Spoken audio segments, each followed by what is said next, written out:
السلام علیکم ورحمۃ اللہ وبرکاتہ۔ عزیز طالبات، امید ہے آپ سب خیر و عافیت کے ساتھ ہوں گے۔ آج ہم اپنی کتاب سنن ابی داود جلد اول کا سبق نمبر 81 پڑھیں گے۔ باب فی الرجل یغزو بأجر الخدمہ، اللہم صلی علی محمد وانزلہ المقعد المقرب عندک یوم القیامہ۔ سبق شروع کرنے سے پہلے دعا پڑھ لیں۔ رب یسر ولا تعسر وتمم بالخیر وبک نستعین یا فتاح یا فتاح یا فتاح۔ جی، سبق کا آغاز کرتے ہیں۔ بسم اللہ الرحمن الرحیم۔ باب فی الرجل یغزو بأجر الخدمہ، کوئی شخص کسی مجاہد کی خدمت کی اجرت کے بدلے میں جہاد میں ساتھ ہو جائے تو اس کا بیان۔ وبه قال حدثنا احمد بن صالح حدثنا عبد الله بن وهب اخبرني عاصم بن حكيم عن يحيى بن ابي عامر السيباني عن عبد الله بن الديلمي ان يعلى بن منية قال اذن رسول الله صلی اللہ علیہ وسلم بالغزو، اور ایک نسخے میں ہے آذن رسول اللہ صلی اللہ علیہ وسلم بالغزو وأنا شیخ کبیر لیس لی خادم فالتمست اجیرا یکفینی وأجری له سهمه فوجدت رجلا فلما دنا الرحيل أتاني فقال ما أدري ما السهمان وما يبلغ سهمي فسم لي شيئا كان السهم أو لم يكن، فسميت له 3 دنانير فلما حضرت غنيمة أردت أن أجري له سهمه فذكرت الدنانير فجئت النبي صلى الله عليه وسلم فذكرت له أمره فقال ما أجد في غزوة هذه في الدنيا والآخرة إلا دنانير التي سما۔ جی، حضرت یعلا بن منیہ سے روایت ہے کہ رسول اللہ صلی اللہ علیہ وسلم نے لوگوں کو جہاد میں نکلنے پر ابھارا۔ آذان رسول اللہ صلی اللہ علیہ وسلم بالغزو، نیچے لکھا ہوا نادا وأعلم، آپ نے جہاد کے لیے اعلان کیا، منادی کی، جبکہ میں بوڑھا ہو چکا تھا، لیس لی خادم، اور میرے پاس کوئی خدمتگار بھی نہیں تھا، بس میں نے ملازم کی تلاش شروع کی جو میرے کام آوے وَأُجْرِيَ لَهُ سَهْمَهُ، اور مال غنیمت کے اپنے حصے میں سے ایک حصہ اس کو بھی دوں گا۔ یہ فعل مضارع واحد متکلم کا سے اجری لہو سہمہ، میں اس کو ایک حصہ مال غنیمت کا بھی دے دوں گا۔ فوجدت رجلا، چنانچہ مجھے ایک شخص مل گیا۔ فلما دنا الرحیل اتانی، جب روانگی کا وقت قریب ہوا تو وہ ملازم میرے پاس آیا اور وہ بولا ما ادری ما السہمان وما یبلغ سہمی، وہ بولا اور کہنے لگا کہ مجھے تو معلوم ہی نہیں 2 حصے کتنے ہوں گے اور میرا حصہ کتنا آئے گا، لہٰذا سمی لی شیئا، آپ میری اجرت متعین کر دیجئے، خواہ تمہیں غنیمت میں سے حصہ ملے یا نہ ملے۔ بس میں نے 3 دینار اس کی اجرت مقرر کر دی، 3 دینار، سمیت لہ 3 دنانیر، 3 دینار اس کی اجرت مقرر کر دی۔ فلما حضرت غنیمتہ اردت ان اجری لہ سہمہ، جب مجھے غنیمت کا مال ملا تو میں نے اس میں سے ایک حصہ اس کا بھی لگانا چاہا، میں نے ارادہ کیا کہ میں اس کو بھی مال غنیمت میں سے حصہ دوں۔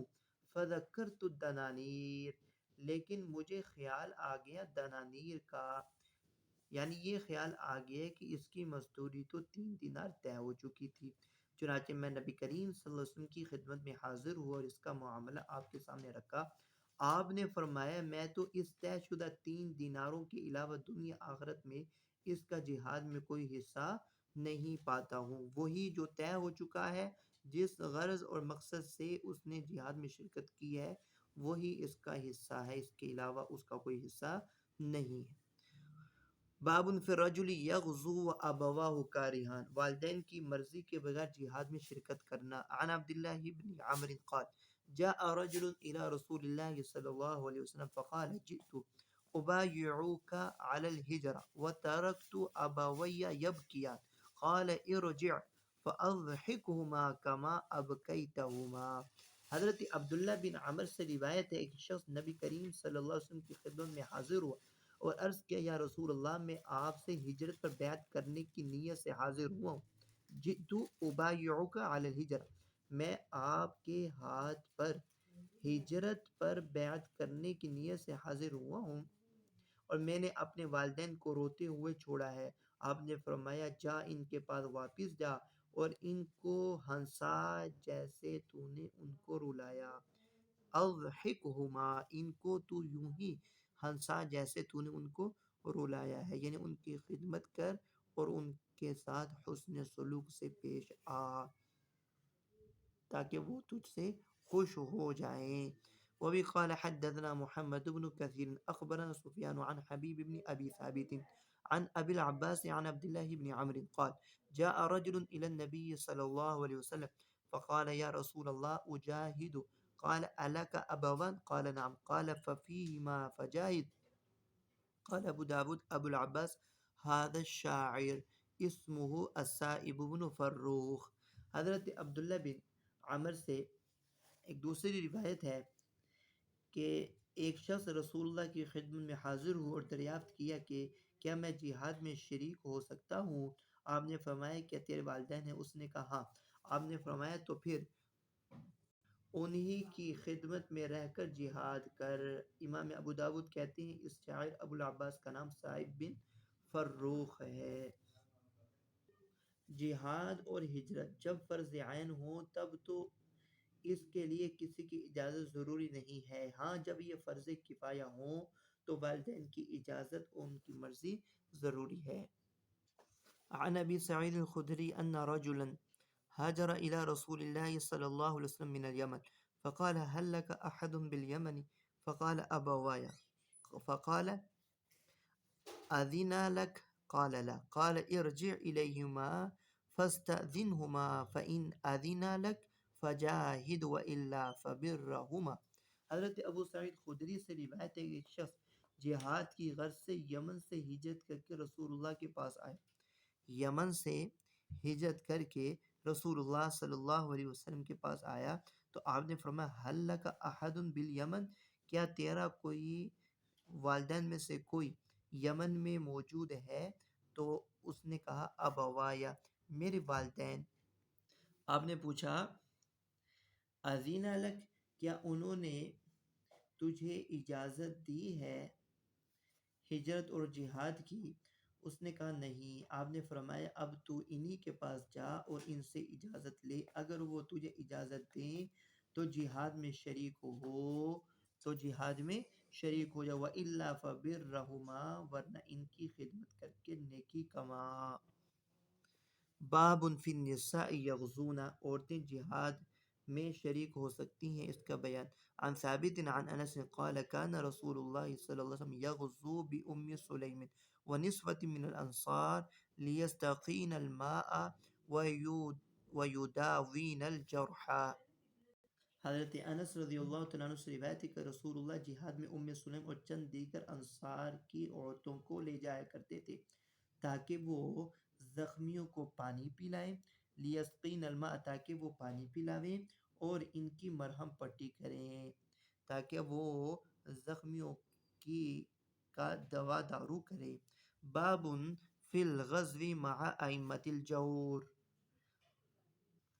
ظالم حکمرانوں کے ساتھ مل کر جہاد کرنا جائز ہے، اس کا بیان۔ عن انس بن مالک قال قال رسول اللہ صلی اللہ علیہ وسلم ثلاث من اصل الایمان الکف عمن قال لا الہ الا اللہ ولا تكفره بذنب ولا تخرجه من الإسلام بعمل والجهاد ماض منذ بعثني الله إلى أن يقاتل آخر أمتي الدجال لا يبطله جور جائر ولا عدل عادل والإيمان بالأقدار.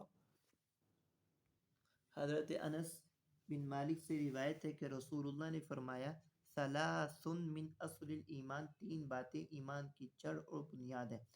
ایک یہ کہ جو شخص لا الہ الا اللہ کا قائل ہو، لا الہ الا اللہ کا قائل ہو، اپنے ہاتھ اور زبان کو ان سے بچانا، یعنی ان کو تکلیف نہ دینا ہاتھ اور زبان سے، کسی گناہ کی بنا پر اس کی تکفیر نہ کرنا، لا تکفرہ بذنب، گناہ کے سبب اس کی تکفیر نہ کرنا، یعنی کسی عمل کی بنا پر اس کو دائرہ اسلام سے خارج نہ سمجھنا. والجہاد ماض منذ بعثنی اللہ الی ان یقاتل آخر امت الدجال. دوسری بات، جہاد جاری ہے میری بعثت کے وقت سے جہاں تک کہ میری امت کا آخر شخص قتال کرے گا دجال سے. اور یاد رکھو جہاد کو کوئی چیز باطل نہیں کر سکتی، نہ ظالم کا ظلم، نہ عادل کا عدل، نہ عادل کا عدل. تو جہاد وہ آخری اس امتی کے قتال تک جاری رہے گا جو وہ دجال کو قتل کرے گا. والایمان بالاقدار، اور تیسری تقدیر پر ایمان رکھنا. فائدہ، مسلمان جب تک ضروریات دین میں سے کسی چیز کا انکار نہ کرے تب تک اس کی تکفیر جائز نہیں، خواہ وہ کتنا ہی فاسق و فاجر و بدکاری کیوں نہ. اگر حاکم ظالم ہو اس کے باوجود اس کے ساتھ مل کر کفار سے جہاد کیا جائے گا. اگلی روایت عن مکحول عن ابی ہریرہ قال قال رسول اللہ صلی اللہ علیہ وسلم الجہاد واجب علیکم مع کل امیر برا کان او فاجرا والصلاة واجبة عليكم خلف كل مسلم برا كان أو فاجرا وإن عمل الكبائر والصلاة واجبة على كل مسلم برا كان أو فاجرا وإن عمل الكبائر.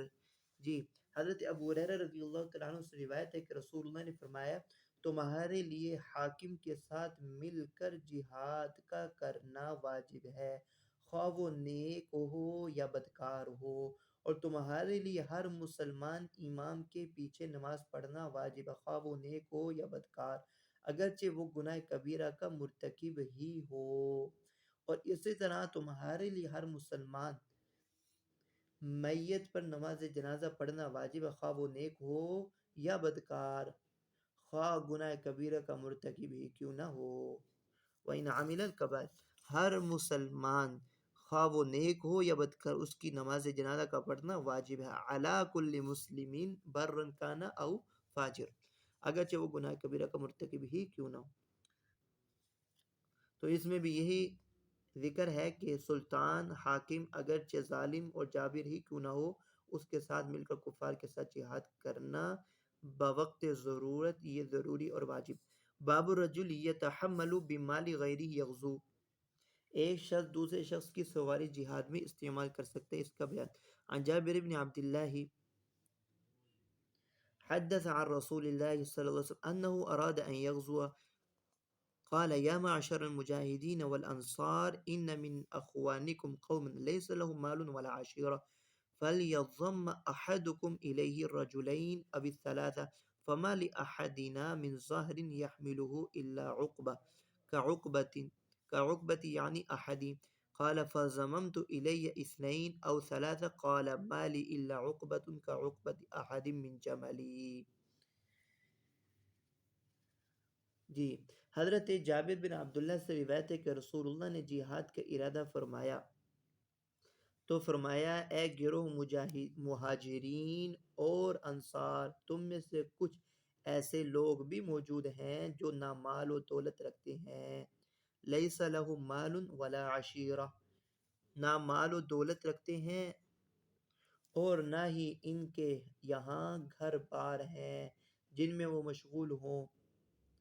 پس تمہیں چاہیے کہ ہر شخص اپنے ساتھ 2 یا 3 آدمیوں کو اپنے ساتھ شریک سفر کر لے۔ فما لأحدنا من ظہر يحملہ الا عقبۃ كعقبۃ احدہم، ہم میں سے کوئی سواری پر سوار نہ ہوتا مگر اپنی باری پر۔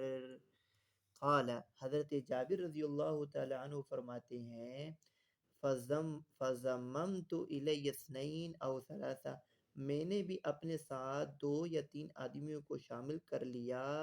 مالی الا عقبۃ کعقبۃ احد من جملی، اور میں اپنے اونٹ پر جبھی سواری کرتا جب میرا نمبر آتا تھا۔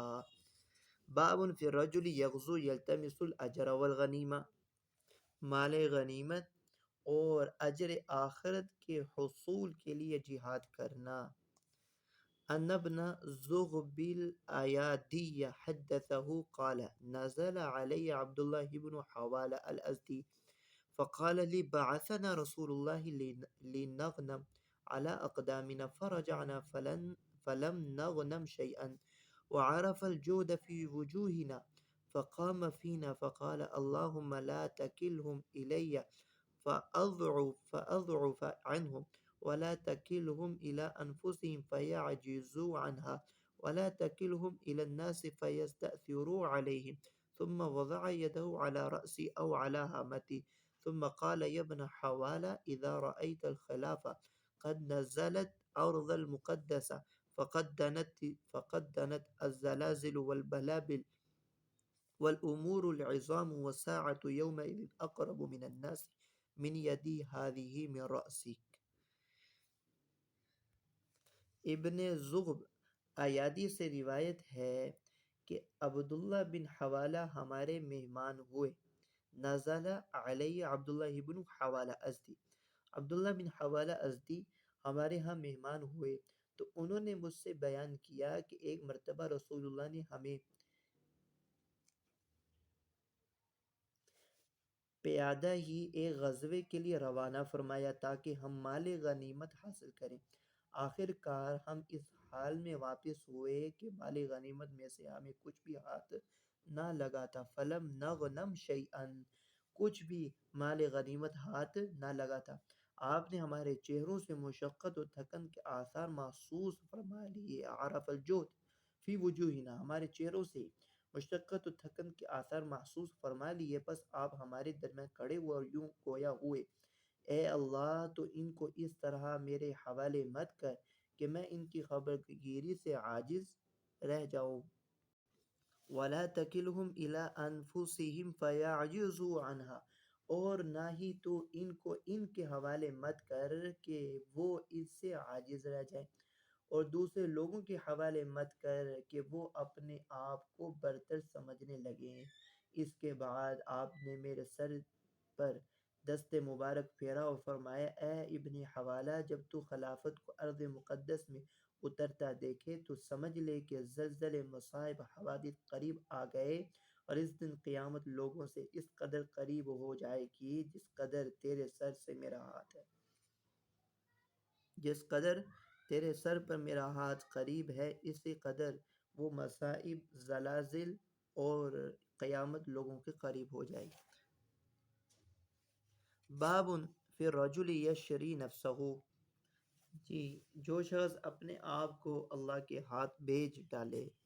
عن عبد الله بن مسعود قال قال رسول الله صلى الله عليه وسلم عجب ربنا عز وجل عن رجل غزا في سبيل الله عز وجل فانهزم يعني أصحابه فعلم ما عليه فرجع حتى أريق دمه فيقول الله عز وجل لملائكته انظروا إلى عبدي رجع رغبة فيما عندي وشفقة مما عندي حتى أريق دمه۔ حضرت عبداللہ بن مسعود سے روایت ہے کہ رسول اللہ صلی اللہ علیہ وسلم نے فرمایا کہ ہمارا پروردگار ایسے شخص سے خوش ہوتا ہے جو راہ خدا میں لڑنے کے لیے نکلتا ہے، مگر جب اس کے ساتھی شکست کھا کر بھاگتے ہیں تو یہ اپنے فرض پر نگاہ رکھتے ہوئے لڑنے کے لیے پلٹتا ہے۔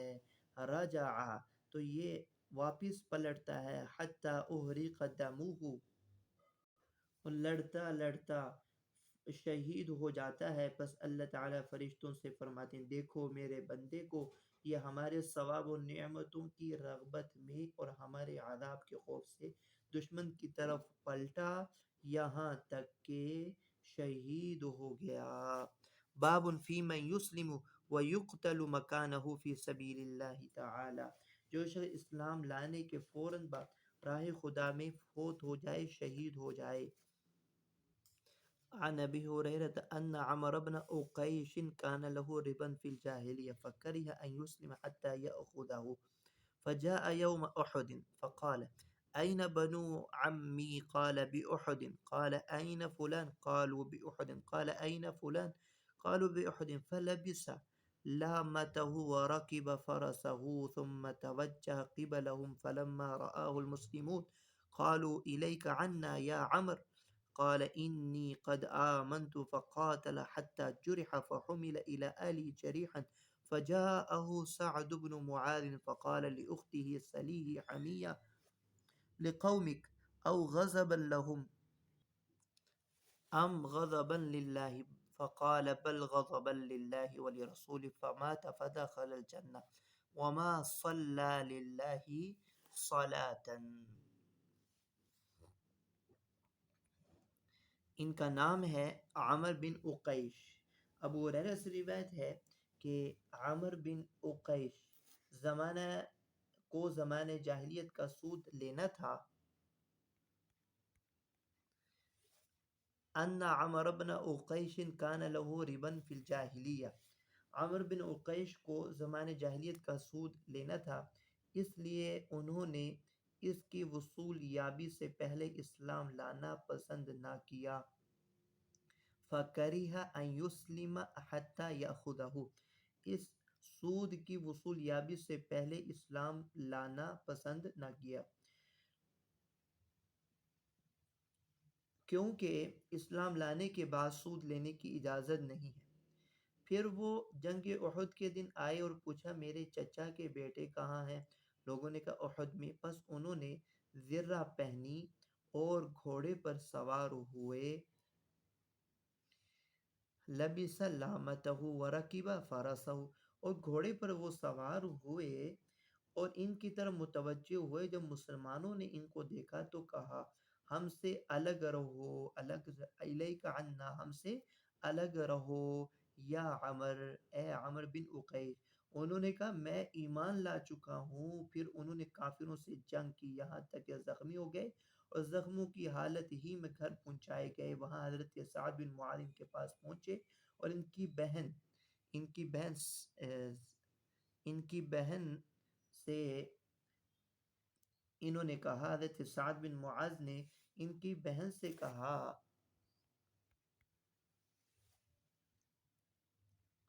ذرا اپنے بھائی سے پوچھو کہ تم کیوں لڑے اپنی قوم کی طرفداری میں، حمیتا لقومک، اپنی قوم کی حمیت اور طرفداری میں، یا اس وجہ سے کہ تمہیں ان پر کسی وجہ سے غصہ آیا تھا، ام غضبا للہ، یا اللہ کے غصے سے ڈر کر؟ انہوں نے کہا کہ میں نے اللہ اس کے رسول کے غصے سے ڈر کر یہ قدم اٹھائے، یعنی میرا جنگ میں شریک ہونا کسی ذاتی دشمنی کی بنا پر ہرگز نہیں تھا، بلکہ اللہ اور اس کے رسول کی ناراضگی سے بچنے اور ان کی رضا کے حصول کے واسطے تھا۔ اس کے بعد ان کا انتقال ہو گیا، فدخل الجنہ، اور وہ جنت میں داخل ہو گئے۔ وما صلی للہ صلاۃ، یہ وہ واحد صحابی ہیں عمر بن عقیش کہ انہوں نے ایک نماز بھی نہیں پڑھی تھی۔ فائدہ: اسلام لانے سے پہلے پچھلے گناہ معاف ہو جاتے ہیں، اور قبول اسلام کے بعد اگر انہوں نے نماز کا وقت ہی نہ پایا اور فوت ہو گئے تو وہ جنت میں داخل ہو جائیں گے۔ تو ان کا دخول فی الجنہ یقینی ہے، اور یہ صحابی رسول ہیں۔ باب فی الرجل یموت بسلاحہ، جو شخص اپنے ہی ہتھیار سے مر جائے، یموت بسلاحہ، اپنے ہتھیار سے ہی فوت ہو جائے۔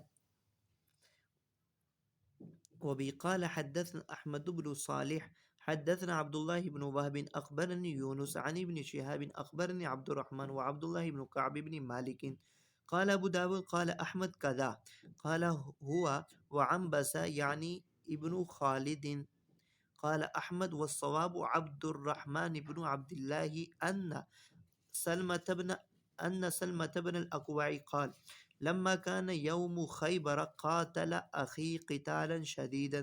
ان کا نام عامر بن اقوا ہے. فرتد علیہ سیفہ، ان کی تلوار ان کی طرف واپس لوٹ گئی. فقتلہ، فقال اصحاب رسول اللہ فی ذلک وشکوا فیہ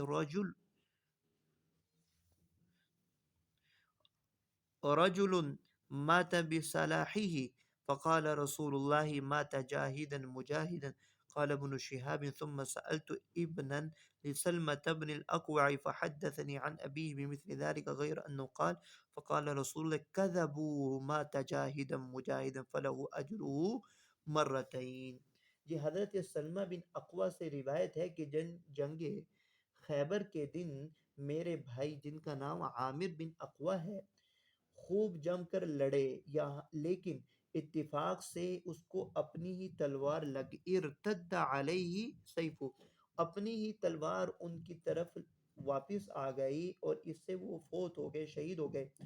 اصحاب رسول اس کی شہادت کے بارے میں شک میں پڑ گئے اور یوں گویا ہوئے رجل مات بسلاحہ، وہ اپنے ہی ہتھیار سے ہلاک ہو گئے، یعنی شہید تو نہیں ہوئے. یہ سن کر رسول اللہ نے فرمایا وہ اللہ کی راہ میں جد و جہد کرتا ہوا شہید ہوا، یعنی اس کو شہادت ملے گی.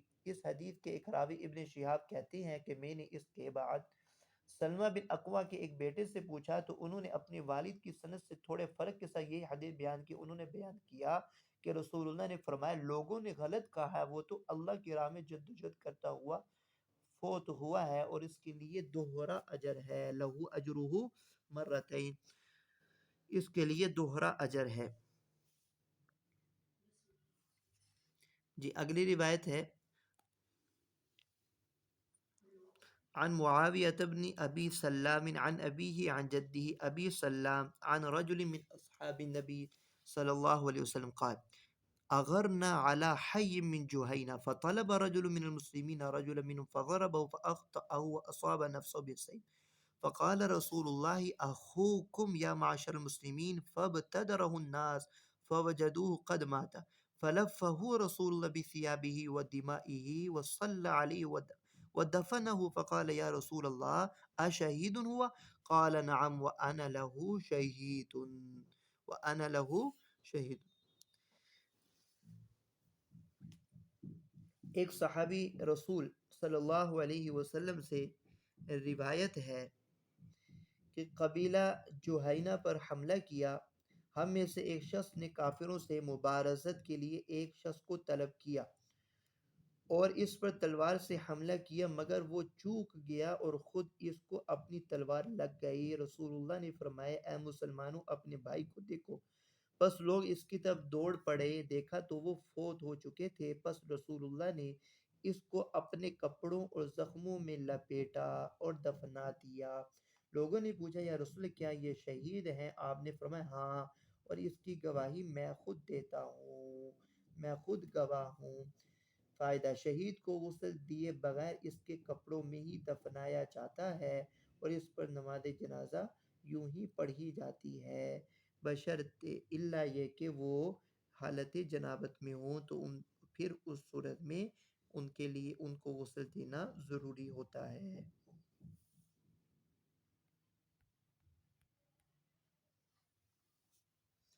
یہاں تک آج ہمارا سبق تھا. السلام علیکم ورحمۃ اللہ وبرکاتہ.